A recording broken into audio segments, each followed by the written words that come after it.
Assalamualaikum warahmatullahi wabarakatuh. Perkenalkan, nama saya Siti Rizkia dari kelas 6 Manajemen dari mahasiswa Universitas Bina Bangsa. Di sini saya akan menjelaskan teori mengenai pengembangan organisasi. Pengertian pengembangan organisasi. Pengembangan organisasi adalah suatu pendekatan sistematik, terpadu, dan terencana untuk meningkatkan efektivitas organisasi serta memecahkan masalah-masalah seperti kurangnya kerjasama atau koperasi, desentralisasi yang berlebihan dan kurang cepatnya komunikasi dan sebagainya yang merintangi efisiensi pengoperasian. Pada semua tingkatan, Tampu Bolon 2019 HLM 1, dengan kata lain pengembangan organisasi adalah langkah sistematis yang terencana serta holistik untuk mengembangkan segala aspek organisasi. Tujuan pengembangan organisasi: 1. Peningkatan kompetensi antar individu. 2. Perubahan dalam tata nilai yang dibuat sedemikian rupa sehingga masing-masing individu dapat meningkatkan keterampilannya. 3. Terwujudnya pengembangan antar kelompok dan intra-kelompok dalam meminimalkan terjadinya ketegangan. 4.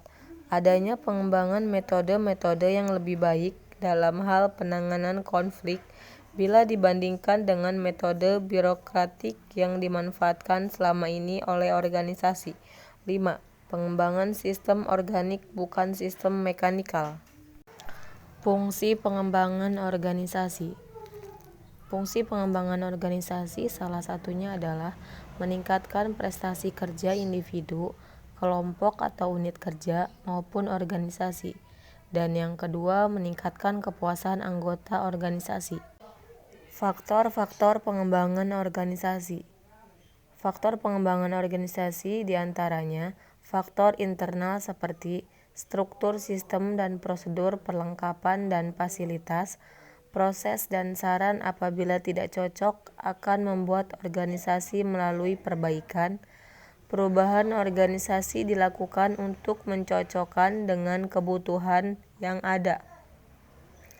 Dan faktor eksternal seperti kompetisi yang semakin tajam antar organisasi, perkembangan ilmu pengetahuan dan teknologi (iptek), perubahan lingkungan baik lingkungan fisik maupun sosial, yang membuat organisasi harus merancang cara bagaimana mendapatkan sumber di luar organisasi untuk masa depan organisasi.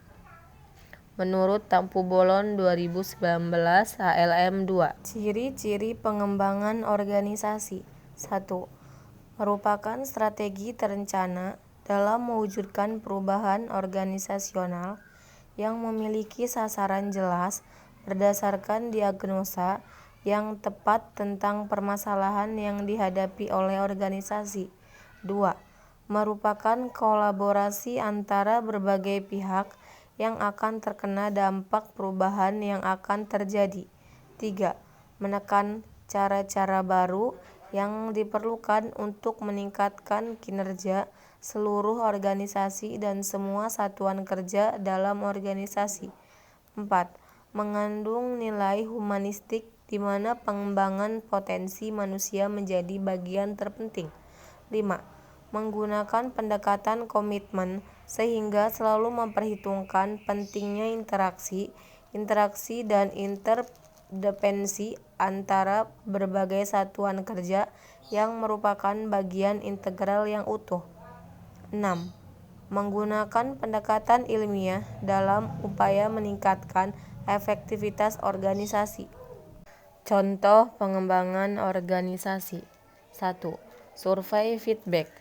Suatu teknik untuk mengembangkan organisasi dilakukan melalui cara penyebaran kuesioner dan interview kepada responden untuk mengumpulkan informasi tentang masalah-masalah yang ada dan berkaitan dengan organisasi.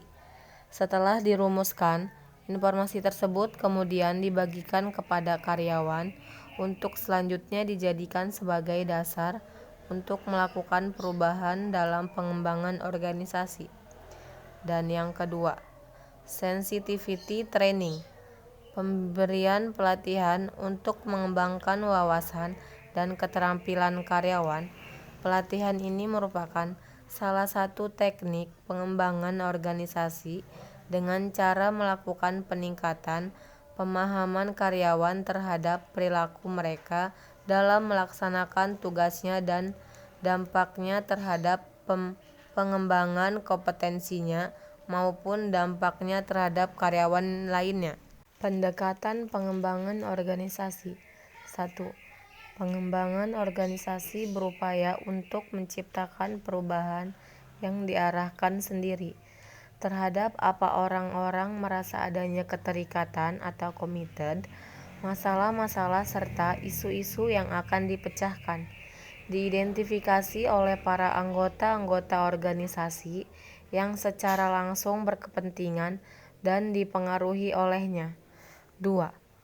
Pengorganisasian merupakan upaya perubahan yang melingkup seluruh organisasi yang tidak mungkin untuk mengubah bagian tertentu dari organisasi yang bersangkutan tanpa mengubah seluruh organisasi dalam arti tertentu. Pengembangan organisasi secara tipikal sekaligus memberikan perhatian terhadap upaya pemecahan problem-problem yang sudah ada, tetapi di samping itu pula, ia juga sangat berkepentingan dengan upaya mengembangkan sebuah organisasi adaptif jangka panjang. Program perubahan yang paling efektif adalah program yang bukan saja memecahkan problem-problem yang ada sekarang, tetapi juga mempersiapkan para individu untuk memecahkan masalah-masalah masa mendatang. 3. Pengembangan organisasi lebih menekankan pada suatu proses kolaboratif berupa pengumpulan data, diagnosis, dan kegiatan-kegiatan untuk mencapai pemecahan masalah-masalah yang dihadapi.